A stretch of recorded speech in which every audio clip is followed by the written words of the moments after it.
Hellen, Creative Director of Rosette Designs & Co. Hope you guys are still doing well staying at home. Few weeks ago, we have a topic on home solemnization here in Saturdate with Rosette.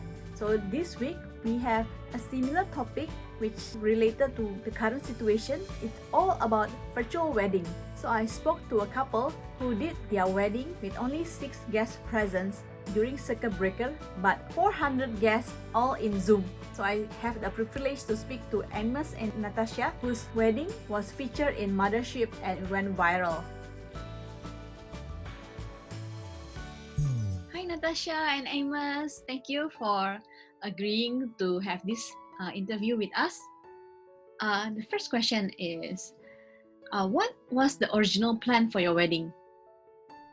Yeah. So originally, May 17 was actually our original wedding date. And on that day, we were supposed to have a church service at 4 p.m. on Sunday, on that day. And after the church service, we will go for our wedding dinner at a restaurant. So that was the original plan. Yeah. But of course, clearly, because of circuit breaker, that couldn't happen. When circuit breaker measures were initially announced, I think we definitely were disappointed.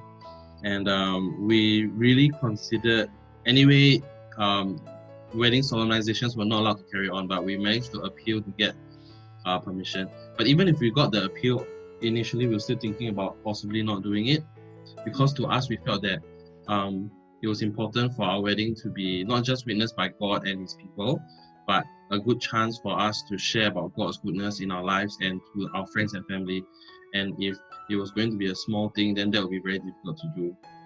But when we started to think about this idea of maybe we can do it on Zoom, and most of our friends are still able to come and attend and join us in a way that's meaningful and they can still be engaged, then we decided, okay, let's try this out. Yeah. So knowing your friends could join you virtually, you invited about 400 guests. How did you manage it? Yeah, in fact, from in the end, we signed up for a pro account on Zoom in order to handle more guests. So that allowed us to take 500 accounts. And considering most of our guests are maybe couples, families, so of course more than that lah. But in the end, we had about 400 Zoom accounts, or maybe 300 Zoom accounts. So probably about 400 people in total that showed up to witness our wedding. So Zoom is popular with the working adults, but for elderly, it might be difficult, right? Especially your relatives. So how do you convince the elderly to actually wants to go with the Zoom itself? Yeah, I think that it was, I think maybe for my parents' generation, it was still okay. Maybe the ones that had more difficulty were my grandparents' generation. So in those cases, it was a little bit harder, but my mom took in a lot of effort to help my grandparents and my grand aunt to call them and teach them how to come in, and in the end they managed to come in and join us, and so it was quite special. Yeah, so that's very nice of your mom to help your grandma. Yep. So why did you choose Zoom over broadcasting live, for example, if you want to reach more people? We did not want. We know that I had a friend who also did a wedding similar, but he did live stream. But we did not want to go live stream because live stream felt like too non-committal. You know, you can watch or don't watch, and nobody will really know. But we really wanted an experience that our guests could participate with us. So in choosing Zoom, they had to dress up because we could see them. Then we can, through Zoom, send them links to different blessing walls, like through Padlet, so that they can go to the Padlet wall, video their well wishes, or write something or draw something and post it up, and that allowed some interaction. And because of Zoom, it meant that we could share our PowerPoint presentation, our worship slides, our different videos that we put together, and even play music when the bride walked in. And so that allowed it to make it even more meaningful just because of that platform. And then the beautiful thing about Zoom is that it allows us to interact with our guests. So what we did was we broke up all our guests into in total 27 breakout rooms. So after the whole ceremony, we actually went from breakout room to mingle with them, kind of say hi, and then we took a screenshot of each of them. So that kind of interaction was something that we appreciated as opposed to just a live stream. Wow, It sounds like a lot of planning. What was the preparation like before the wedding itself? We actually didn't have that much time to plan because, like I said, when circuit breaker started, the default is that the wedding has to be cancelled. So we had to apply for permissions, and really we only got approved to proceed 2 weeks before the date. So we just had to use the 2 weeks to plan it as well as we could. And yeah, there was a lot of planning, but because I do have some experience planning big events, so in terms of planning, it was okay. But we spent a lot of the 2 weeks doing a lot of technical rehearsal. So her sister was the one that was managing all the things behind the scenes in her own home. But what we did was, over those 2 weeks, we will have a lot of Zoom calls and we will simulate the wedding. So she will practice like switching screens or presenting the slides, playing the music at the right time, all those different things to get the timing right so that the actual wedding would look good. And on top of that, it was also making sure that the settings was correct. So we had a section where Amos's student led worship from his own home.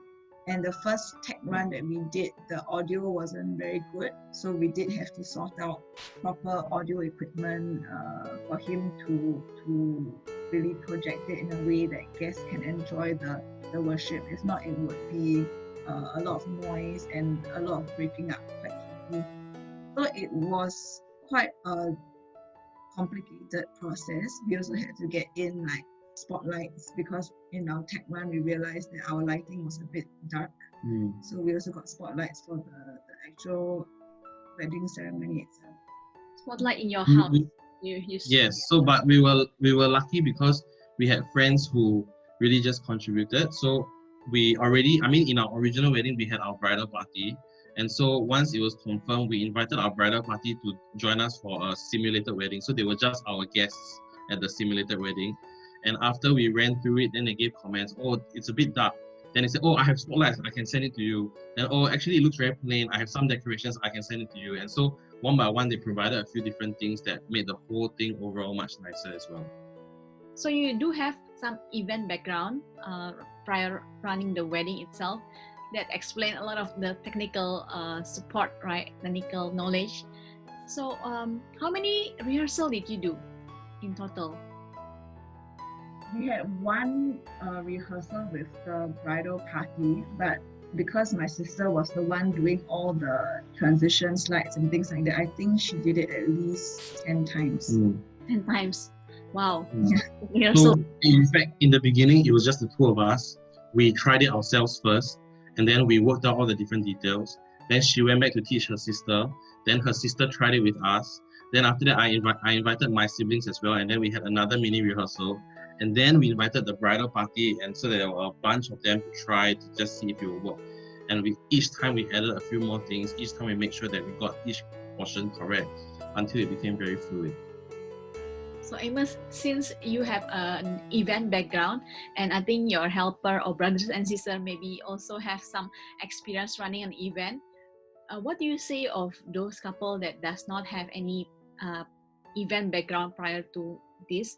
Would they be able to run the virtual wedding like how you did? I think it's possible. Maybe if they are not that ambitious about, different scene changes. So for us, we did have portions where we would share screen, play videos, play audio. We had different devices, different cameras, different angle shots, So that one took quite a lot of planning, a lot of coordination. But if a couple wants to just have a simple, Zoom wedding with just maybe one fixed view, then that is quite easy to accomplish and not that much coordination required. Like personally, I was very fussy about the march in. So Natasha, she was holding a phone with Zoom on. I was holding a phone with Zoom on. And behind the scenes, her sister was coordinating the thing as well. So during the march in portion, her sister was supposed to change highlight to her phone so that they can see Natasha holding the phone and like smiling at the camera. Then she will play the music and she will walk. But the moment she walks and turns the corner, that was the cue for her to swap to my phone where I'm viewing the door, and I'll open the door and you will see her walk in. So the whole thing was planned in that way. And we practiced that movement quite a few times before the actual thing. And I'm very happy because it turned out very nicely. Yeah. Oh, it sounds so complicated, but it looks seamless in the video, in the YouTube video. Did you do any editing after the wedding itself in the video that you upload in YouTube? In the original wedding, we had a lot more pictures as waiting before the wedding actually started, but it was not relevant to what we want to, so we cut it out. And in the original wedding, we had a maybe 25-minute thank you speech as well. But again, it wasn't very relevant to put online, so we just cut the thank you speech out in order to make it a shorter video so that it's easier to watch, I guess. Yeah, but I don't think there was any major editing. It was just removal of those good things. Yeah, everything else was just... No cutting or cutscene. Everything that you see is really what happened on the date.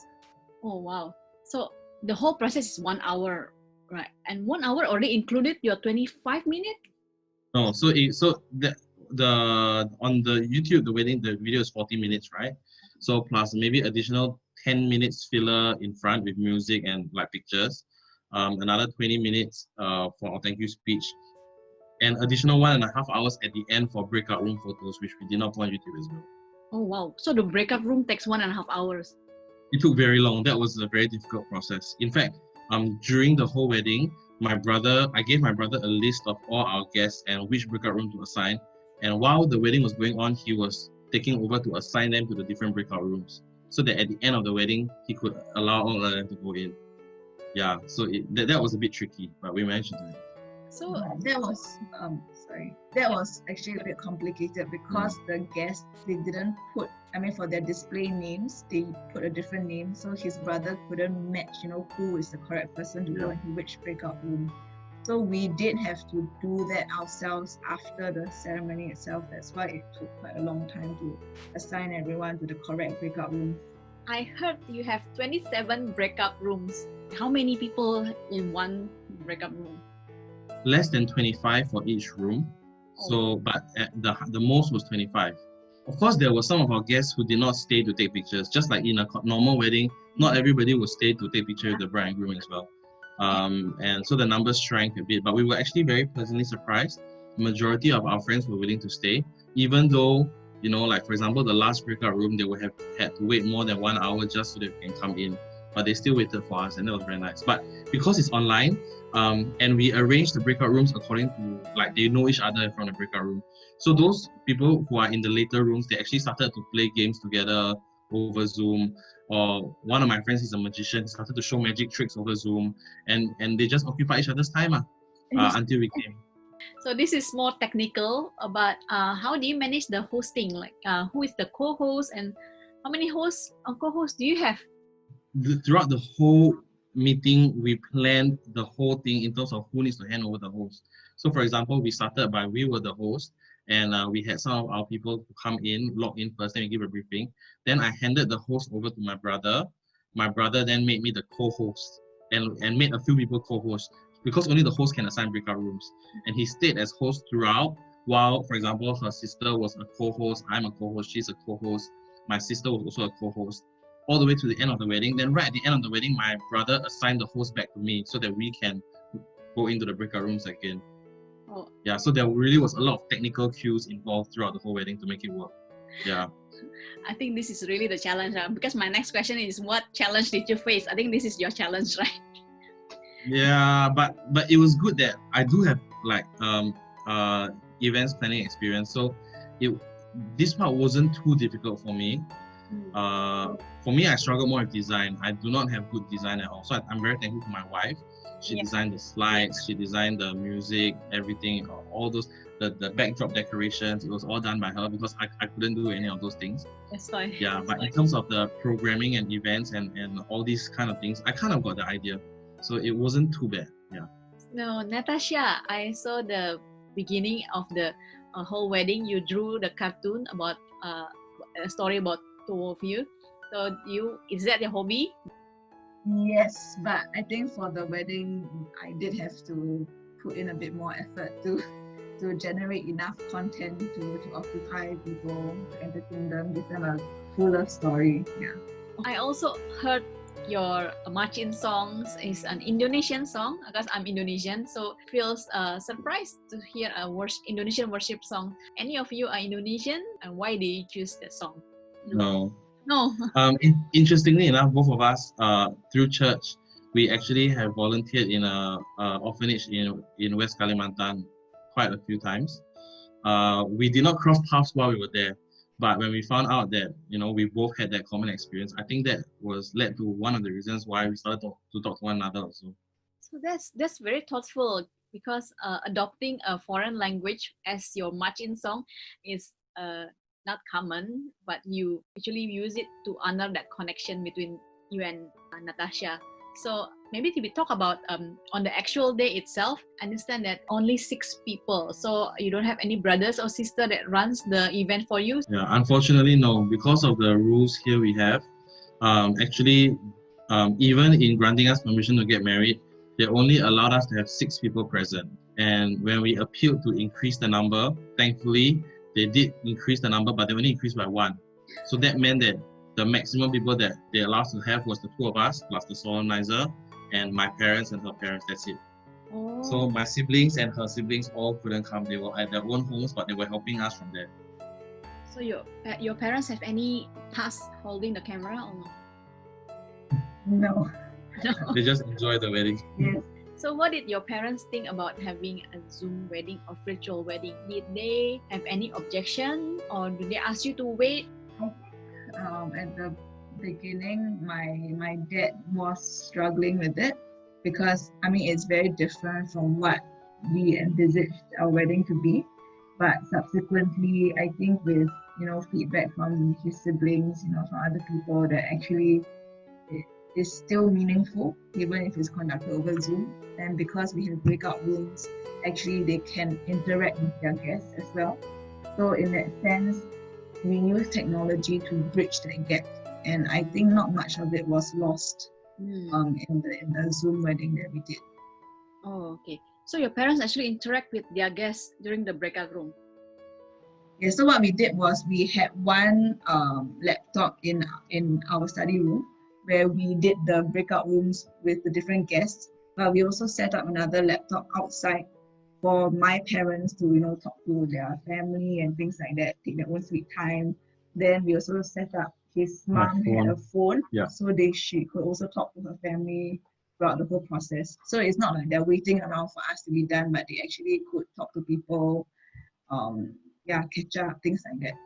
Maybe next question is, did you have any regret, or how do you feel about the whole wedding?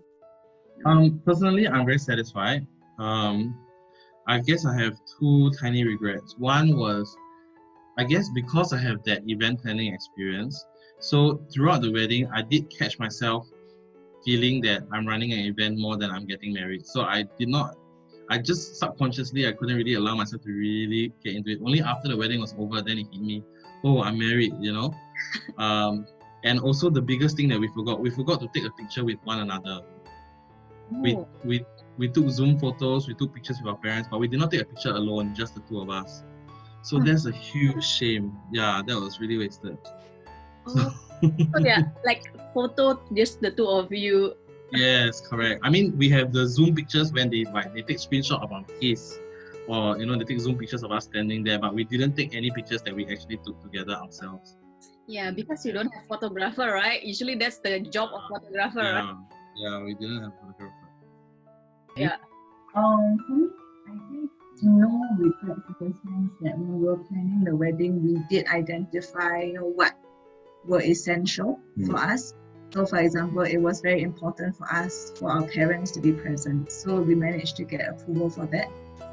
Everything else in terms of decorations, in terms of the size, the grandness of the event, it wasn't an essential for us. So actually having this quite simple, intimate ceremony in our matrimonial home was nice. Yeah. So in terms of scaling it down, it wasn't disappointing for me.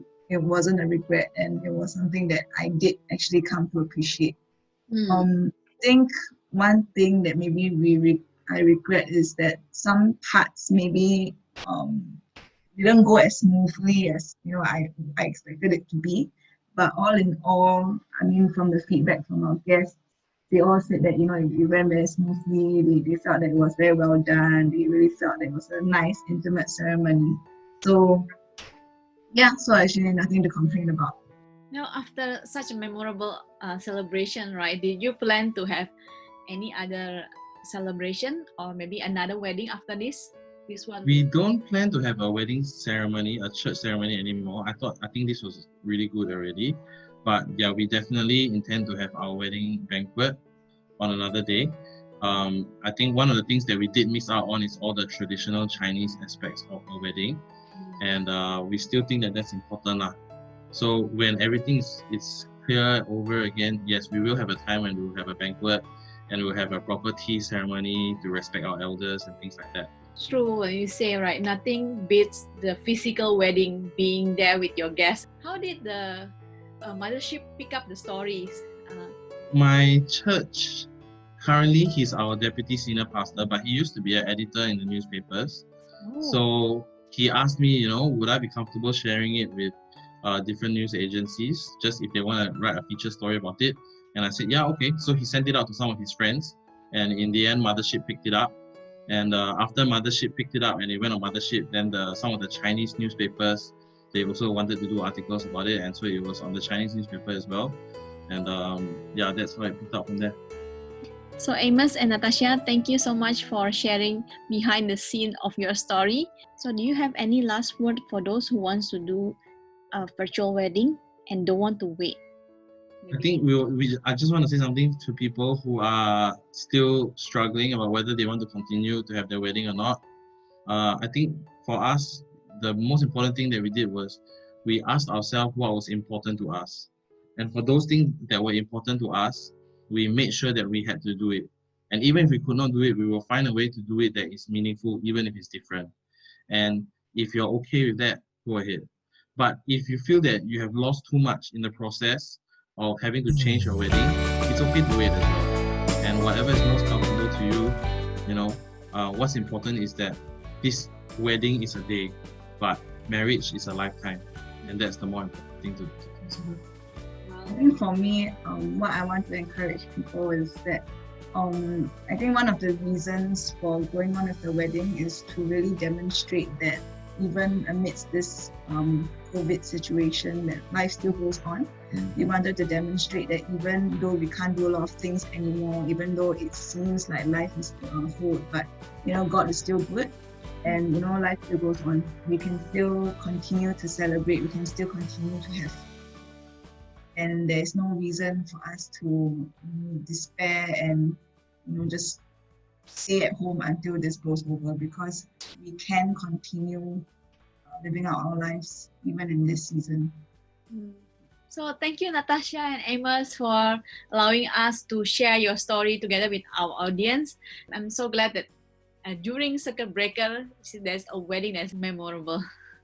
So that is my interview with Amos and Natasha. I'm so glad that they are sharing their stories with all of us and also their wedding. If you guys heard about how difficult it is and you're still thinking, can we do a virtual wedding on our own? Don't fret. We do have a virtual wedding package. It's for couple who still want to have small wedding during this period of time, but also want to share it with their guests virtually, especially the overseas guests. WhatsApp us at 96694213 or email us at info@rosettedesigns.com. So that's all for Saturday with Rosette. I'll see you next week with another episode.